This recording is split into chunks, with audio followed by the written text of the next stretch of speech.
In 2015, we noticed that mental health among youth was becoming more and more of a problem. And so Everyday Strong has been one of our big focus areas that we've decided to focus on in the last couple of years. And it's been really, really awesome to see how we've been able to mobilize work that we've already been doing in order to address this really critical problem. A lot of you are really familiar with Matt Swenson's resilience presentations and the handbooks that we've produced and the incredible impact that we're having there with Alpine School District and others. But it also incorporates the work that we've been able to do with Help Me Grow and the maternal depression screeners that they're doing, and also our work with our partner agencies like Family Support and Treatment Center, which provides low-cost therapy, Bridle Up Hope, the domestic violence shelter. All of these ways in which we are able to provide funding to the partners and mobilize our work within our organization are helping us get much closer towards achieving this youth mental health, anxiety, and depression issue. And by having multiple strategies to affect this, then we know that that's how we can really make a difference for these kids.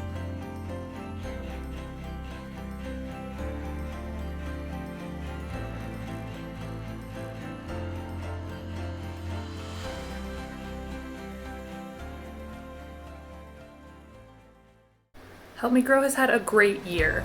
Especially in the last couple of months, we've been able to work with families in a new way. We felt during COVID that families needed more connection to each other. So we set up a weekly virtual parent group where parents could jump on a call, they could connect with each other, they could ask questions around a certain topic, and be able to share answers with each other and hear from our Help Me Grow staff on specific questions as well.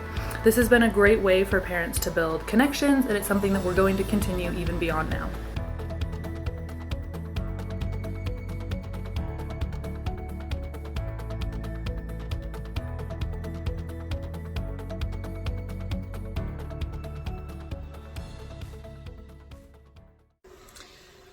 The other day, I got a call from a woman who I had met at a conference back in December. This woman is a school counselor. She's going for a PhD in school counseling. She lives in Kanab, Utah. And I don't know if you know a whole lot about Kanab, but it's pretty rural.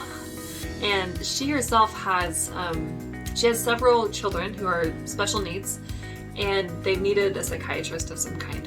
And she says the closest one she could find that was, that took her insurance, that met her needs, was in Salt Lake. So she had to drive 3 hours just to get services for her kids. So when I met her in December, she'd actually come across our handbook already, and she had started using it. She thought it was really exciting. When she circled back around to me just last week, she was ready now to start ordering this handbook in bulk via the online ordering site that we launched earlier this fiscal year. And she wanted to start passing it out in greater numbers in her town. And she said, here's the thing, this handbook, it's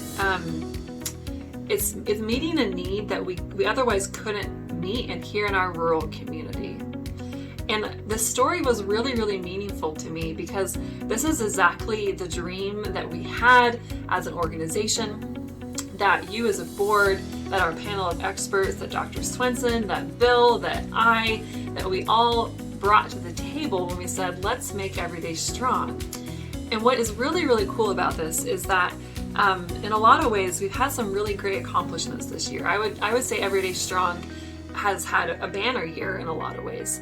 Whether that's like the fact that we trained 8,000 Alpine School District employees, that's every employee in the Alpine School District, or that we trained every school principal and school counselor in Provo and Nebo school districts, or that Orem City became our first Everyday Strong city, that we launched a Spanish Speakers Bureau.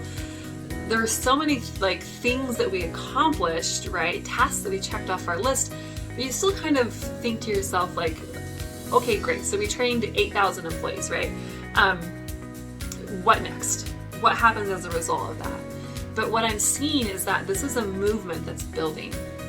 It wasn't just 8,000 employees that were trained, it was 8,000 employees who are now aware that this program exists. They can come back, and then as we continue to put the foundations in place, that ordering site, those trainers that content, that material that people can pick up, then they can take it, they can own it, and they can start to spread this message. We are going to be launching a digital version of our training.